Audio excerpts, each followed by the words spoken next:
Exploration saison 2, Haïti. 14e épisode, le putsch de Vilat. Bonjour. À l'épisode dernier, on en est resté en fin 1795, avec l'annonce du départ des troupes espagnoles à la suite de leur défaite sur le théâtre européen. Toussaint Louverture et Lavaux se débarrassent des Espagnols d'un coup et reprennent le contrôle de toute la province du nord d'Haïti. Soit dit en passant, s'ils le veulent à ce moment-là, ils peuvent aussi prendre pied sur Santo Domingo. Mais ce n'est pas la priorité du moment. Le gouverneur général Lavaux contrôle la province du Nord avec deux hommes forts, deux créoles. Jean-Louis Vilat, l'officier de couleur qui contrôle le Cap depuis l'invasion britannique en 1793, et Toussaint Louverture, dont le domaine part du cordon de l'Ouest et couvre la majeure partie de la province. Il ne faut pas oublier non plus que depuis le départ de Santonax et Paul Vérel, un autre officier de couleur contrôle la province du Sud en toute autonomie, et il parvient même à contenir les Anglais. Je veux parler bien sûr d'André Rigaud, assisté de son bras droit, Louis-Jacques Beauvais. Et comme c'est souvent le cas dans ce type de situation, la disparition de l'ennemi espagnol entraîne une exacerbation des rivalités au sein du camp républicain entre les officiers créoles subordonnés à Lavaux. Au centre de ces rivalités, on retrouve bien sûr Toussaint Louverture, qui s'oppose aussi bien à Vilat qu'à Rigaud. Trois choses opposent Toussaint Louverture aux officiers de couleur. D'abord, Toussaint Louverture est noir, au contraire de Rigaud et Vilat. Ensuite, Toussaint est un transfuge républicain de fraîche date, contrairement aux officiers de couleur. Vilat, par exemple, s'est battu avec Santonax lors de la bataille du Cap, et il s'est battu contre Toussaint Louverture quand celui-ci était insurgé. Rigaud, lui, peut remonter encore plus loin. Il a fait toutes les campagnes de Blancheland et de Paul Vérel. Ces deux chefs de couleur l'ont donc un peu mauvaise que le nouveau transfuge, qui plus est ancien esclave, soit traité sur le même pied qu'eux. Et ces tensions se matérialisent quand Toussaint Louverture, avec ses succès militaires, commence à se rapprocher de la zone de Vilat, autour du Cap. Et deuxièmement, quand Toussaint Louverture et Rigaud entrent en compétition dans l'Ouest pour contrôler les armées rebelles noires qui ne sont pas encore affiliées à la République. Et ces rivalités sont importantes car ce qui se joue là, c'est le futur d'Haïti. Et pour s'en faire une idée, comparons les politiques qu'applique d'un côté Toussaint Louverture, de l'autre Rigaud, dans les territoires qu'il contrôle. Commençons par le système Rigaud. On peut le qualifier de système suprémaciste de couleur. En effet, souvenez-vous, c'est jadis, à l'épisode 5, que Rigaud a pris les armes pour défendre le décret du 15 mai 1791. Rigaud, c'est donc un partisan acharné de la cause des livres de couleur, et c'est un adversaire redoutable pour les planteurs blancs. Et quand Rigaud se retrouve maire de la province du Sud, avec son adjoint Beauvais, lui aussi homme de couleur, il va innover en tirant profit de deux facteurs. D'abord, il se trouve que contrairement aux plantations du Nord, celles du Sud n'ont pas toutes été détruites. Beaucoup d'entre elles sont encore intactes. Malgré les razzias d'Armand et Martial dans la plaine autour des Cayes, le système de plantation n'a pas été chamboulé. Et dans le Sud, mutatis mutandis, la situation en 1793 est assez comparable à celle de 1788. Et deuxièmement, Rigaud parvient à garder le contrôle du port des Cayes. Très important, car le port ne tombe pas aux mains des Anglais. C'est un avantage énorme, car les Cayes, c'est le seul port encore aux mains de la République. Avec l'aide de négociants américains, Rigaud peut donc continuer à exporter du sucre et du café, ce qui permet de faire rentrer des devises précieuses. Comment Rigaud profite-t-il de ces deux avantages? D'abord, en maintenant tous les Noirs dans les plantations, à l'exception de ceux qui s'enrôlent dans ses légions. Rigaud est bien sûr républicain, et il a refusé de passer dans le camp britannique. Il applique donc le décret d'abolition de l'esclavage, mais selon les termes restrictifs de Paul Vérel. Émancipation, ok, mais à condition que les Noirs restent dans les plantations et continuent de travailler la canne. On ne les appelle plus esclaves, ils sont maintenant cultivateurs, et ils ont droit aussi à une partie des profits. Mais dans le Sud, ce qui est clair, c'est que la vie des anciens esclaves ne change pas au jour le jour. Ils continuent de peiner pour produire du sucre et du café. S'il y a une province où le système de plantation persiste, c'est bien dans le Sud. Rigaud innove aussi quand l'exode des Blancs de la colonie touche le Sud et qu'il se retrouve avec de nombreuses plantations abandonnées sur les bras. Que fait-il? Eh bien, il met en place un système de location des plantations à des intérêts privés. Cette solution a pour avantage de faire rentrer des devises dans les coffres de l'État, mais aussi de sous-traiter l'entretien et la mise en valeur des plantations. Or, vu que les Noirs sont encore en quasi-esclavage et que les Blancs sont partis, les seuls qui sont en mesure de profiter de l'aubaine, ce sont les riches planteurs de couleur. Avec Rigaud à leur tête, les gens de couleur font donc une OPA sur les plantations du Sud. Ce faisant, ils remplacent les Blancs au sommet de la pyramide économique, ce qui leur permet aussi de contrôler les leviers politiques et de se hisser en haut de la pyramide raciale. Illustration de cette suprématie de couleur, presque tous les postes d'officiers des légions du Sud sont occupés par des gens de couleur qui commandent une majorité de soldats noirs.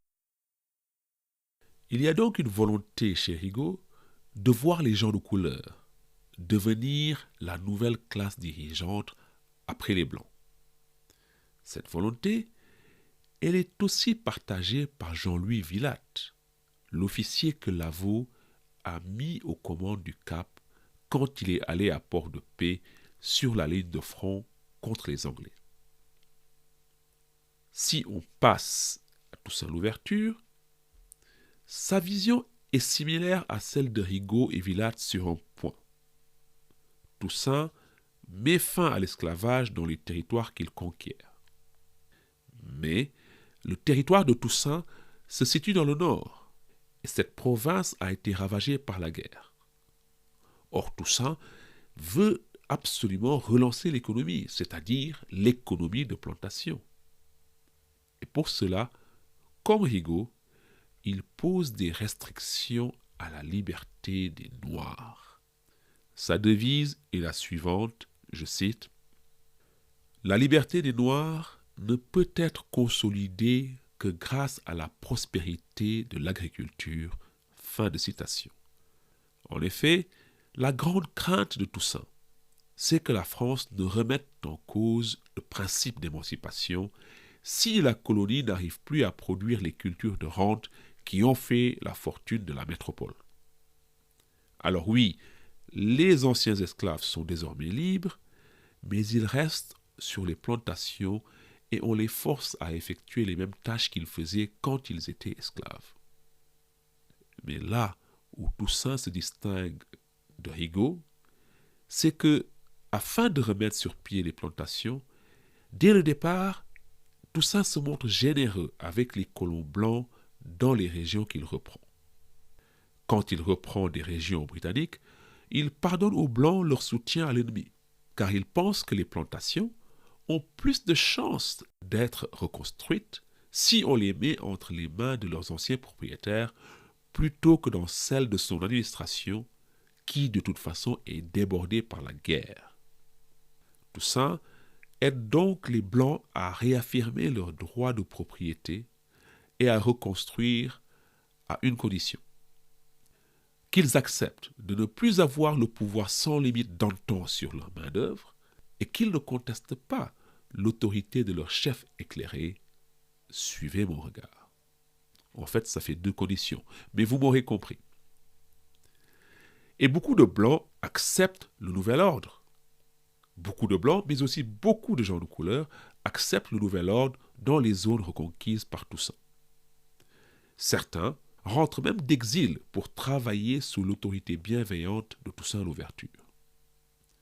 Résultat, lors d'une tournée d'inspection des territoires de Toussaint Louverture en novembre 1794, Lavaux note que, je cite, « tous les habitants et surtout les Blancs ne cessent d'honorer les vertus de Toussaint. Blancs, noirs, mulâtres, tous bénissent le chef vertueux dont les soins maintenaient parmi eux l'ordre et la paix. » Fin de citation. C'est la Pax Louverturienne. Soit dit en passant, Toussaint Louverture a un intérêt personnel dans l'histoire, car il devient propriétaire d'une petite plantation à Henry. Mais Toussaint ne va pas arrêter d'étoffer son portefeuille dans les années à venir. Pour résumer, on peut dire qu'après le départ de Jean-François et Biassou, Lavaux commande un camp républicain dominé par Rigaud et Beauvais au sud et au nord par Villatte et Toussaint Louverture. En juillet 1795, ces chefs sont récompensés pour services rendus et la Convention approuve leur promotion au grade de général de brigade. Ils continuent donc de servir loyalement à la République. Mais ce qui est important et qu'on a vu, c'est qu'ils opèrent en toute autonomie dans les zones qu'ils occupent. Et quand ces zones se rapprochent, il y a de la friture sur la ligne. Prenons Rigaud et Toussaint Louverture. Après le départ de Paul Vérel, Rigaud essaie tant bien que mal de faire rentrer dans leur rang les bandes rebelles indépendantes qui sévissent dans l'Ouest. Il faut citer en particulier la bande de Dieudonné, dont les soldats campent dans les montagnes autour de Port-au-Prince. Là, ils assiègent littéralement les Anglais, les empêchant de sortir de la ville. Mais ces bandes sont farouchement indépendantes et elles n'ont aucune envie de se soumettre à l'autorité de Rigaud. Pour quelle raison? Déjà, ils n'ont pas oublié la trahison des Suisses par les gens de couleur. Je vous renvoie à l'épisode 6. Ensuite, autre trahison, en 1793, le chef noir Alaoud, dont on a vu à l'épisode 11 qu'il s'est rallié à Sonthonax, eh bien Alaoud est assassiné sur ordre de Beauvais. Dieudonné dit donc à Rigaud d'aller se faire voir et lui fait remarquer qu'il n'y a aucun officier noir dans ses légions. La tension entre les deux hommes monte et elle est telle qu'en fin 1795, Dieudonné entre en négociation avec les British pour se rallier à eux. C'est à ce moment-là que Toussaint Louverture entre dans la danse. Pourquoi? Eh bien, Toussaint contrôle le territoire juste au nord de celui de Dieudonné. Et il n'a aucune envie et aucun intérêt à ce que les 3000 soldats de Dieudonné rejoignent l'ennemi britannique. Ce qu'il fait, c'est qu'il envoie donc 2 émissaires porter une lettre à Dieudonné et il lui dit en gros, écoute mec, je suis noir comme toi. Et moi aussi, j'étais contre la République. Mais regarde-moi aujourd'hui, je suis général. Et tu vois, moi non plus, comme toi, je ne supporte pas Rigaud ni mauvais. Mais je peux te dire que Lavaux, lui, c'est un allié. Alors, rejoins-moi et tout va bien se passer. Toussaint, toujours aussi sournois, donne cependant aussi des instructions secrètes à ses émissaires. En cas de refus de Dieudonné, les émissaires doivent encourager ses partisans à se retourner contre leur chef. Et c'est exactement ce qui se passe. Dieudonné rejette l'offre de Toussaint Louverture, mais un de ses lieutenants, Laplume, fait défection et il rejoint l'armée de Toussaint Louverture avec plusieurs milliers d'hommes. Et ça, c'est un pied de nez à Rigaud et aux gens de couleur.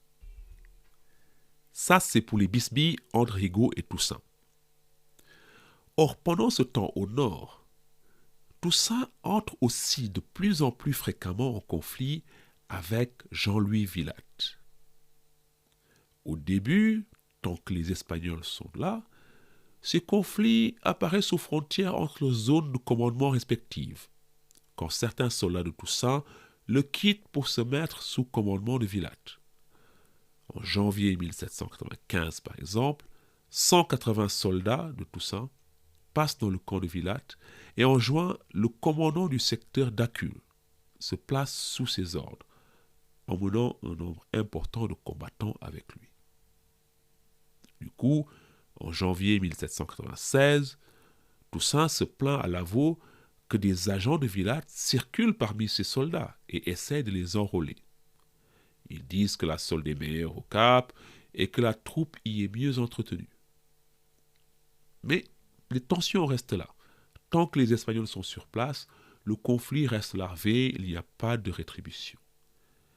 Mais après le départ des Espagnols, la rivalité entre Toussaint Louverture et Jean-Louis Villatte prend un tour plus agressif. Les griefs de Villatte contre Toussaint sont nombreux.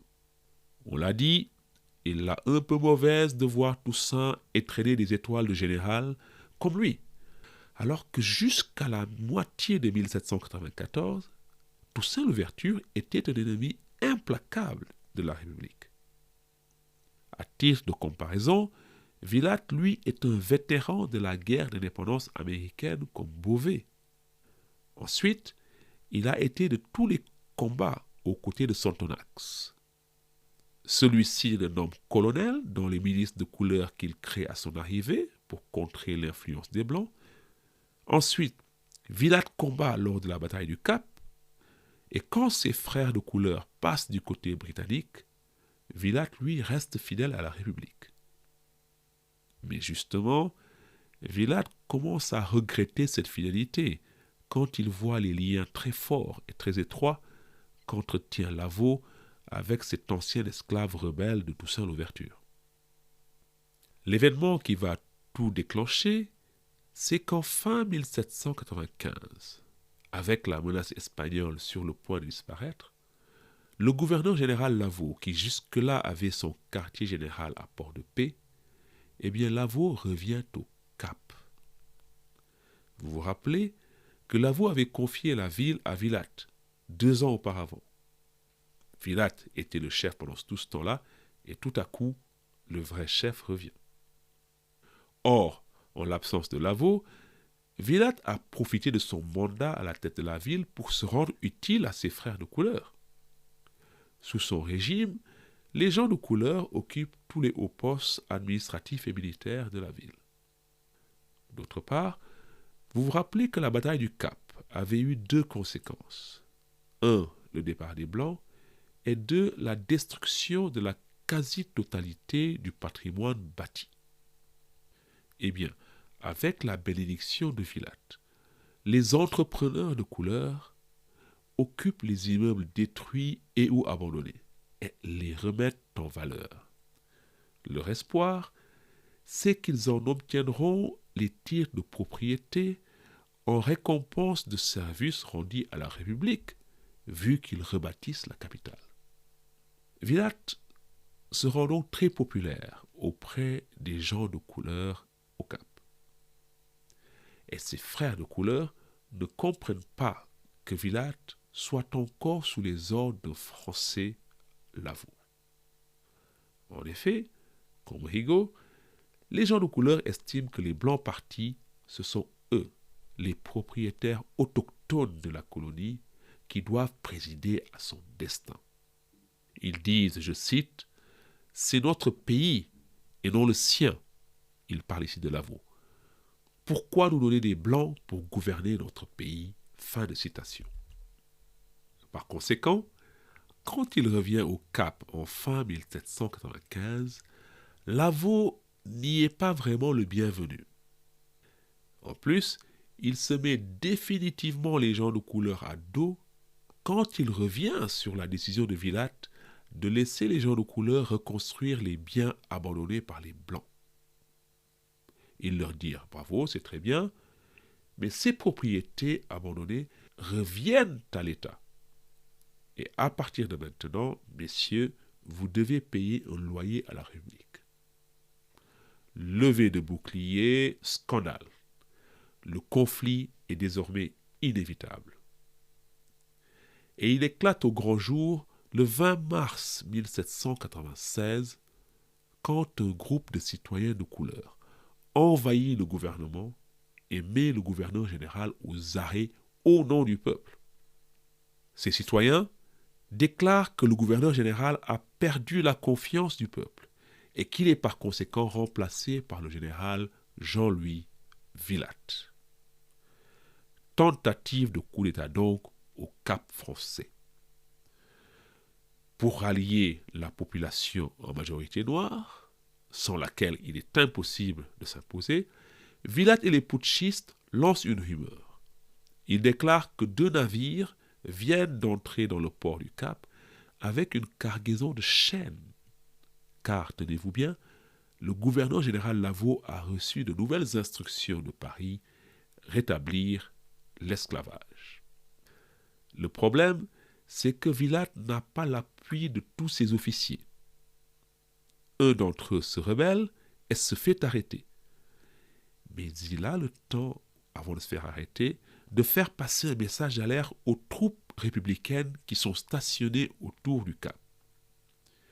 Il y a là, par exemple, Pierrot, la première recrue de Sontonax en 1793, et Pierre Michel, un autre officier noir. Pierrot et Michel exigent immédiatement la libération de Lavaux. Mais mieux encore, ils font suivre le message à Toussaint Louverture, qui se trouve alors à Gonaïves. Toussaint ne se fait pas prier. Je cite, « Je vous jure, celui qui attaque le gouverneur Lavaux attaque la patrie et nous tous. » Fin de citation. Et immédiatement, Toussaint marche sur le Cap à la tête de ses troupes. Cette arrivée imminente de Toussaint, combinée à la pression des troupes de Pierrot et de Pierre Michel, suffit à briser l'élan de Villatte. En 2 jours, le soufflet retombe. Et le 22 mars, Villatte relâche Lavaux avant de prendre la fuite. Et c'est seulement le 28 que Toussaint entre dans la ville, où malgré tout, la situation est encore tendue. En effet, les Noirs menacent encore de s'en prendre à Lavaux à cause de la rumeur de rétablissement de l'esclavage lancée par les gens de couleur. Toussaint entre en scène. Pour sauver la vie au gouverneur général, il met en scène une sorte de journée portes ouvertes des bâtiments du gouvernement, pour montrer à la population que Lavaux ne cache rien et surtout pas des chaînes dans lesquelles seraient remis les Noirs. Et ça marche. Cette intervention sauve la vie à Lavaux et ramène le calme en ville. Toussaint avait sauvé le représentant de la République. Mieux, il avait sauvé la République. Le bilan du putsch de Villatte est donc incroyablement avantageux pour Toussaint Louverture. D'un seul coup, il a écarté son rival au nord et a étendu son influence jusqu'au Cap. Mais plus important encore, il a sauvé le gouverneur général et il se rend donc indispensable. Toussaint Tout-Puissant. Lavaux, inutile de vous le dire, est plein de gratitude pour l'homme qui lui a sauvé la vie. Il nomme Toussaint Louverture gouverneur adjoint, ce qui en fait désormais le supérieur hiérarchique de Rigaud. Lavaux compare Toussaint au, je cite, Spartacus prédit par Raynal, fin de citation, chargé de, je cite, venger les outrages faits à sa race, fin de citation. Rien que ça. En plus, Lavaux écrit des lettres dithyrambiques à Paris pour dire à la Convention « Toussaint Louverture, voilà votre homme sur la colonie ». Et il faut s'arrêter sur cette ascension express de Toussaint Louverture. En moins de 2 ans, mi-1794, où est-il?